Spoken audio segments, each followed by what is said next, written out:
You're at the market buying some broccoli and peaches. The organic versions are more expensive, a lot more. And over in the meat aisle, there's the organic chicken and grass-fed beef. They're double the price. So the question is, are you buying better health or just paying for a better sounding label? Today, we're digging into the evidence about organic foods, what you get for the extra money, what you don't, and how to shop smart without going broke. Let's look at the evidence and find out.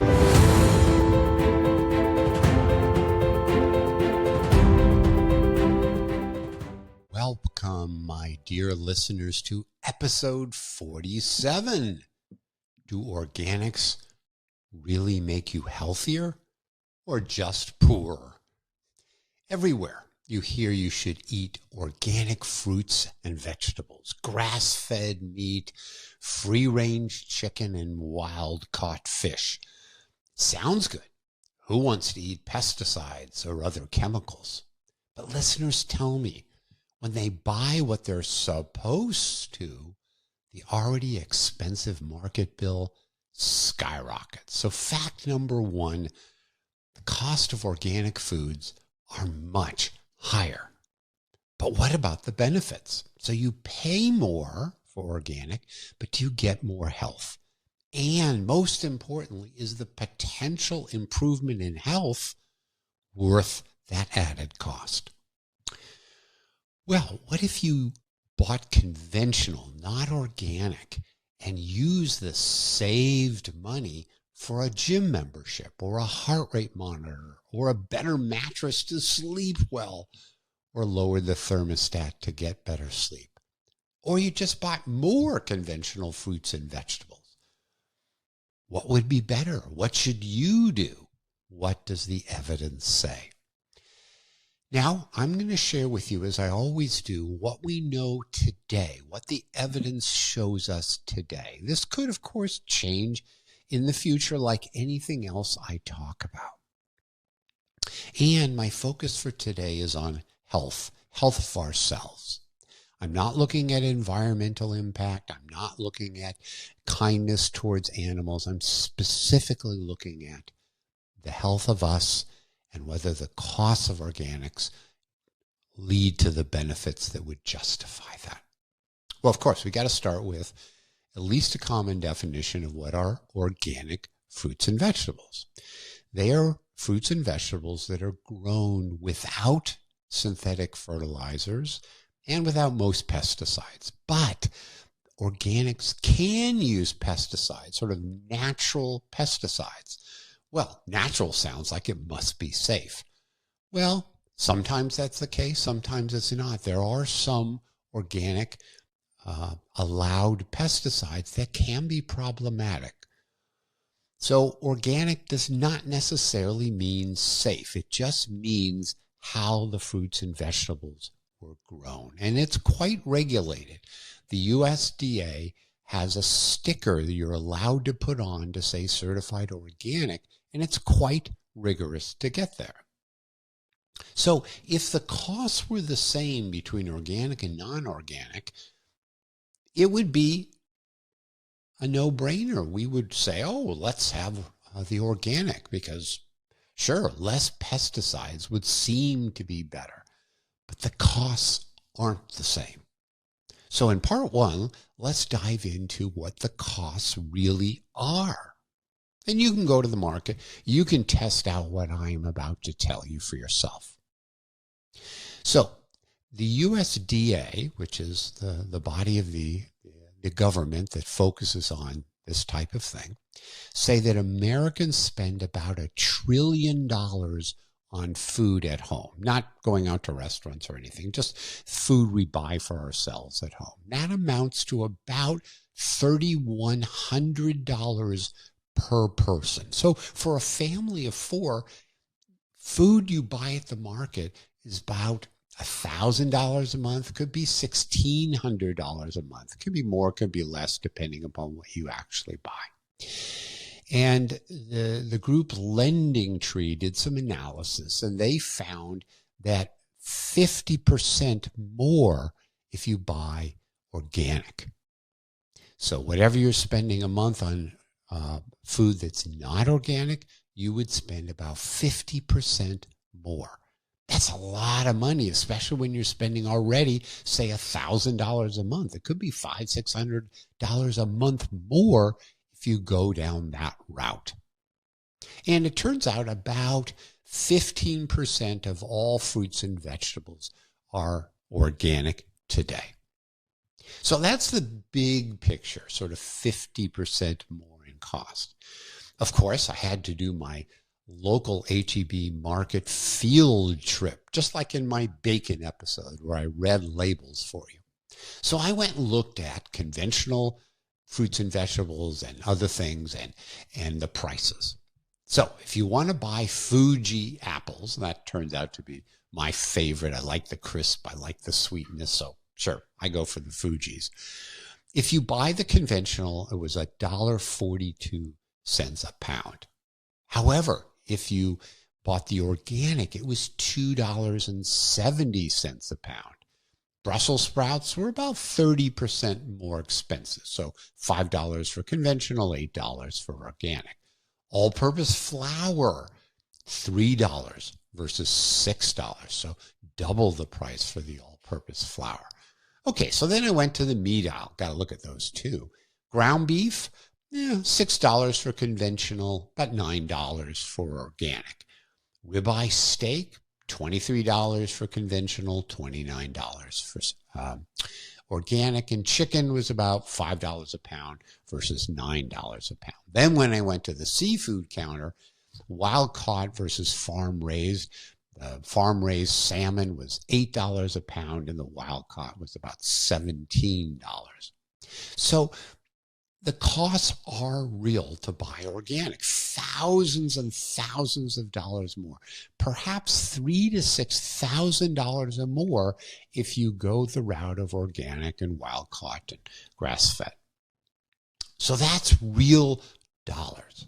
And hard to argue with that. You might argue it's a little bit less, a little bit more, but it really is more expensive. Now let's get to where it's not so obvious. Part 2. What are the benefits of organic? Or, conversely, the harms from eating conventional? So if you poll Americans, 85% of us say, well, they're concerned about pesticides. So the concept of pesticides and harm is pretty ubiquitous in our culture. But it turns out most fruits and veggies either don't have any pesticide residue or really not very much of it. But it is true that organics do have less pesticide residue. But does it matter? And how much does it matter from a health standpoint? Well, let's start with the type of study I'm usually not very excited about. Those done in rodents, mice, or rats. So if you look at studies in rodents, they show that there is harm if you give them high doses of pesticides. And this is doses that are way higher than what we would ever be exposed to, because there are limits to how much residue is allowable in the pesticides we eat. The EPA has safety thresholds, and they're generally met. Also keep in mind, pesticide levels in conventional foods vary a lot by the individual food, which I'm going to come back to a little bit later, which are maybe safer, which are maybe less safe, and by country of origin. Some countries use lots of pesticides of the worst type, and others use less. So there is no simple answer. Okay, but that's rodents, and I'm not sure what to make out of rodent data. Well, there is human data. There are human data that says that being exposed to pesticides is problematic. And these data come from farm workers. Now, farm workers are spraying the chemicals, so they're being exposed to huge quantities of this. Okay, quite a bit different than you or me who were just eating the foods. And in the farm workers, they found an increased risk of a number of diseases: Alzheimer's, Parkinson's, cancer, fertility, maybe kids that are exposed when their parent comes home and their clothes are all full of the pesticides. Maybe an increased risk as well, or higher risk. But what about non-farm workers, like most all of us?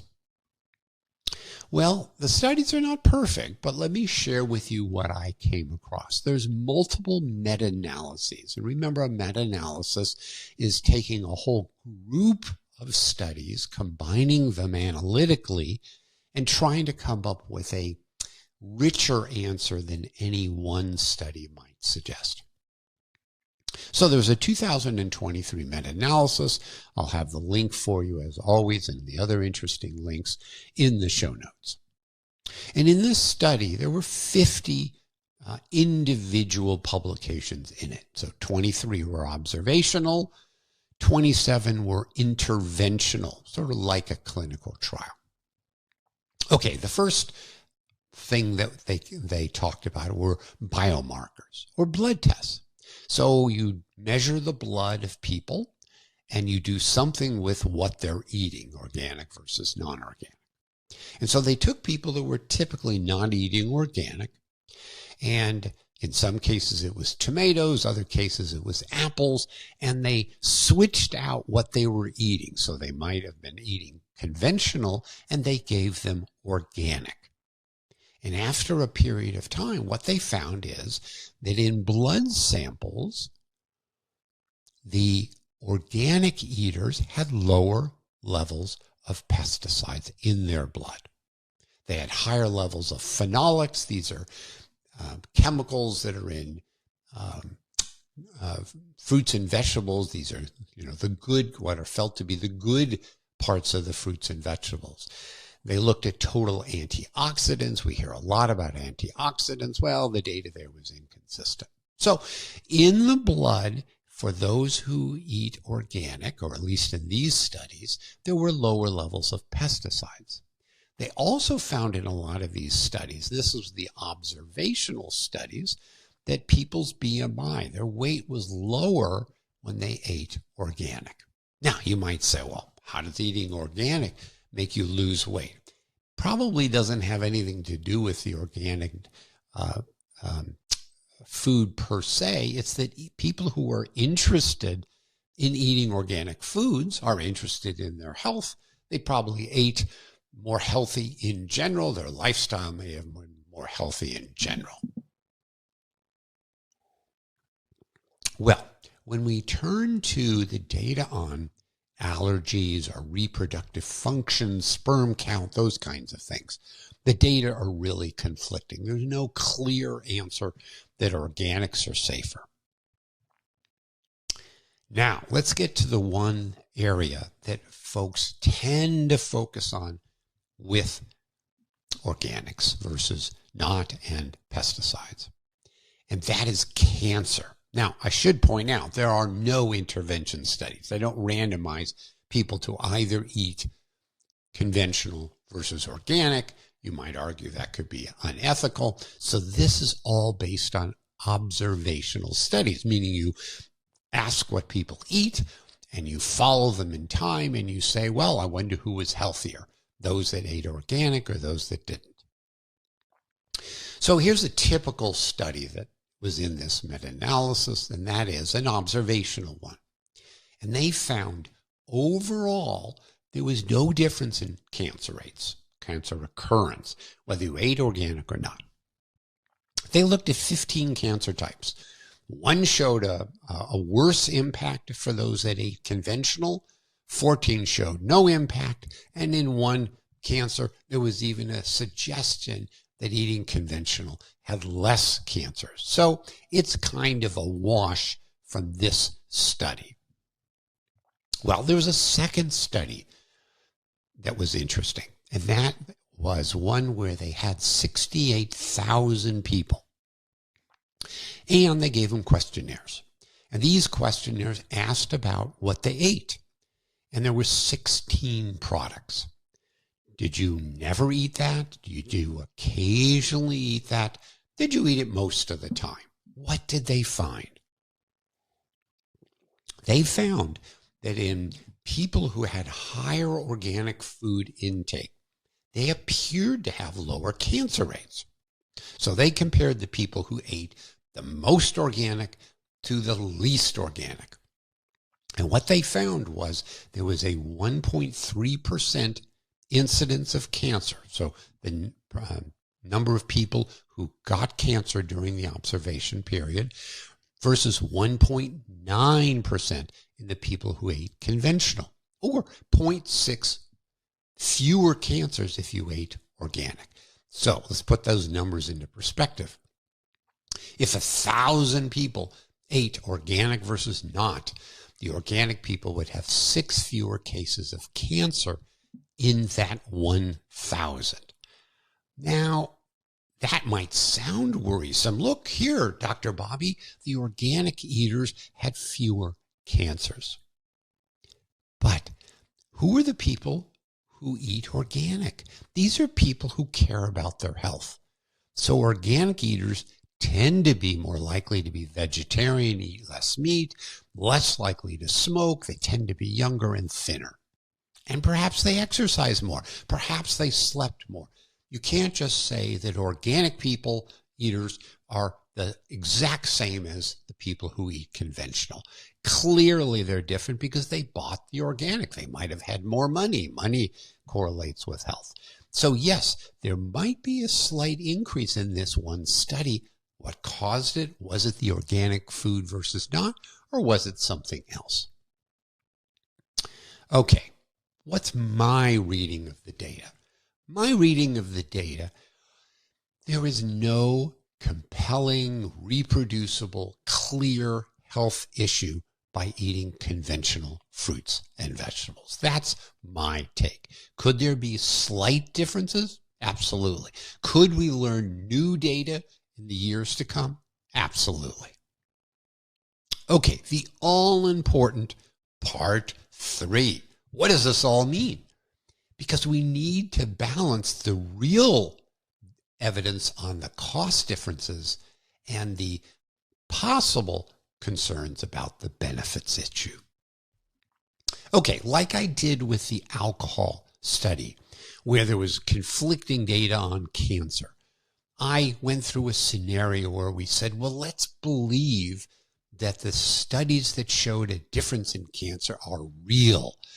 And let's see what that means for us. So as I mentioned in that study, the one study that did show differences, not the other one that didn't, there was a difference between, in 1,000 people, 13 cancers versus 19 cancers. So 6 people fewer would have experienced cancer out of 1,000 people who ate organic versus conventional. Now, there's something called number needed to treat. So you just sort of take the 1,000 people and the 6 fewer cancers, and you come up with 150 or 160. What does that number mean for us? So let's say it's 150. So 150 people would need to eat organic foods and paying the added costs to reduce 1 cancer. And I said, eating organic is perhaps $2,000 a person more expensive. So if you do the math, that means to avoid 1 case of cancer would cost you $300,000. And let me point out that these data are not death from cancer. It's just having cancer. Now, none of us want cancer. We all want to avoid it. But is it worth it to spend $300,000 to avoid 1 case? So this is one way to look at the numbers, and just keep this one in the mind. But if you buy organic, it can be a problem for your pocketbook and your overall health from a completely different angle. So let me go through that. So this is different than the 300,000. If you buy organic, you might actually eat fewer fruits and vegetables. And we know fruits and vegetables are supposed to be good for you. So I went to the market the other day, buy some blueberries. My wife likes blueberries, and she would like organic. Okay, so I went and looked. The blueberries were $9 for a container, for the organic ones. And it was a large container, but it was $9. So, do I buy one container? Do I buy 2 containers? Do I buy 3 containers? Well, I couldn't spend $27 on blueberries. I could probably afford $27 for blueberries, but I couldn't justify it for myself or, for my dear wife, Gail. So I bought 2 things of blueberries, $18 worth of blueberries. So I, who can afford to buy organic exclusively if I wish to, I don't buy as much when I'm looking at the organic versus the non-organic because the prices just seem so high. So keep this in mind. Buying organic, you might cut back on how much you bought. Now, here's the rub. Fruits and vegetables, any type of fruits and vegetables, I'm talking conventional, reduce your potential risk of mortality. So there was a meta-analysis that looked at how much fruits and vegetables people had. It wasn't organic, non-organic, just fruits and vegetables. And they compared people who had 5 servings a day versus 2 servings a day. And in those with 5 servings a day, there was a reduction in mortality by 13%, a reduction in cancer by 35%. Oh my God, Dr. Bobby, eating fruits and vegetables clearly is important for us. Okay, just like I said earlier, these are observational studies. So eating more fruits and vegetables can be confounded because people who eat more fruits and vegetables, maybe their weight is lower because they're not having as much fat. Maybe they exercise more because they're health conscious.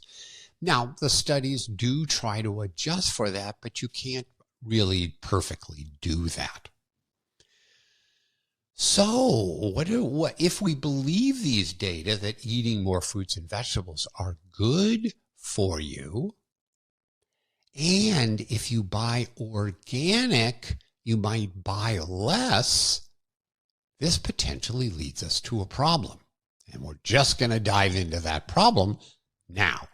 So studies have shown that 80% of people in the United States don't get the recommended number of servings per day of fruits and vegetables. Fully 80%, meaning the vast majority of us don't eat enough fruits and vegetables. And in this case, obviously, most of these people are eating conventional. So there was a wonderful modeling study where they took all the data and tried to figure out what might it mean for a population of people.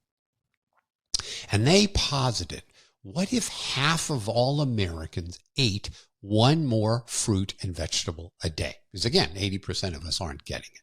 So they posited, we're not going to solve this for everybody, but let's say half of Americans get more fruits and vegetables per day. They modeled and found 20,000 fewer cancer cases might result. That's a big number for just having a bit more fruits and vegetables. But Dr. Bobby, if 20,000 people eat more fruits and vegetables that are conventional, they're going to be exposed to more pesticides. That'll cause more cancer. So they modeled that too.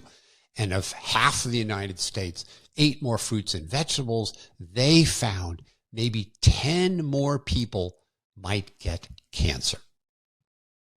So 20,000 fewer cancer cases by eating more fruits and vegetables. Yeah, a bit more cancer cases, 10 of them from the pesticides. Pretty easy trade-off. More fruits and vegetables are good for you. Perhaps there might be a small, tiny increase in cancers, but way over in the direction of fewer cancer cases by eating more fruits and vegetables. And as I said earlier, even I buy less fruits and vegetables when I buy organic. So for the average person, if you buy organic, you may well buy fewer fruits and vegetables, and there'll be more harm from not getting the right number of fruits and vegetables than potentially the harms associated with the pesticides. Okay, part 4. Is there a middle ground? Is there a way to say, well, don't just buy all organic or all conventional? So, as I've said, the organics cost more. They may have fewer pesticides, and the health harms are not obvious, but can we try to lower the ones there might be? Now, I'm not saying this group I'm about to tell you about is a fair and balanced one. They're not. The environmental working group is pro-organic. It's an advocacy group. It's not a science-based objective group. They're pushing a certain set of messages. But they've done some analyses looking at which foods have more pesticide residues, which have fewer. So although on balance, they're not a group I would go to for scientific answers, when it comes to sort of going through the data and saying which foods seem to be more problematic than others, I think it's a reasonable place to look. And they've come up with something called the dirty dozen, meaning the vegetables and fruits that tend to have more pesticide residues. And then there's the clean 15, the ones that tend to have fewer. All right, so what's the dirty dozen? So if you're going to say, well, Dr. Bobby, I am still concerned, even though your data is pretty darn compelling, and $300,000 to avoid one cancer seems like something that doesn't make sense. Maybe I'll buy a few things organic and most things not organic. So what are the things that in this group's mention are the ones that tend to have more pesticide residues for conventional? So that would be spinach, strawberries, kale, grapes, peaches, cherries, nectarines, pears, apples, blackberries, blueberries, and even potatoes.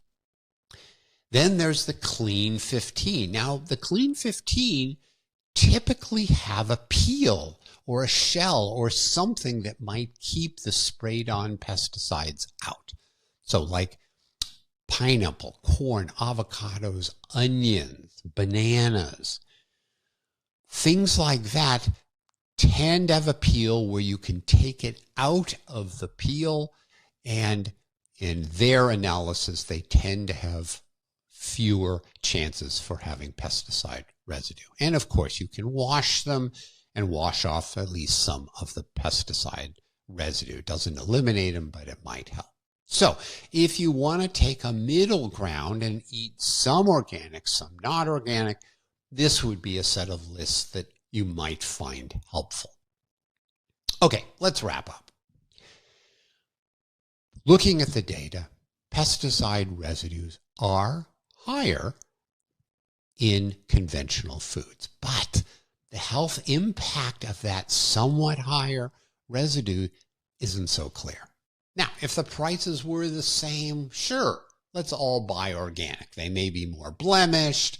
There may be other reasons why you don't like to buy organic. But from a health standpoint, if the prices were the same, buying organic would absolutely make sense. But the prices are not the same, and they're not a little bit different. As we've said, it's about 50% more. Already, Americans don't get enough fruits and vegetables. So if we were to say everybody eat organic, likely they would eat fewer fruits and vegetables because the organic stuff is more expensive. And I gave you that number of $300,000 to avoid a cancer. Obviously, this is an exact number. It's just an estimate based upon some of the data. Okay, so you're a family of 4. Do you buy organic and spend $6,000 more, or do you continue to buy conventional and maybe try to boost your fruit and vegetable intake? So as I mentioned earlier, that's about a $6,000 difference for a family. That's a lot of money. Perhaps instead of buying organic, take that $6,000 and buy a gym membership for the family, or get better mattresses to sleep on so you get better sleep, or any of a number of things. So that real money, $6,000 a year, might lead to more health if you didn't buy organic, but bought other ways of improving your health. So there are risks, there are benefits, there are costs. There's different ways to look at this. I would really like to know what you think. So do tell me what you're doing, what you think you might do after listening to my episode. And as always, if you like my episode, please let others know about it. It makes me very happy to see more people learning about this. So until next time, as always, I hope you live long and well.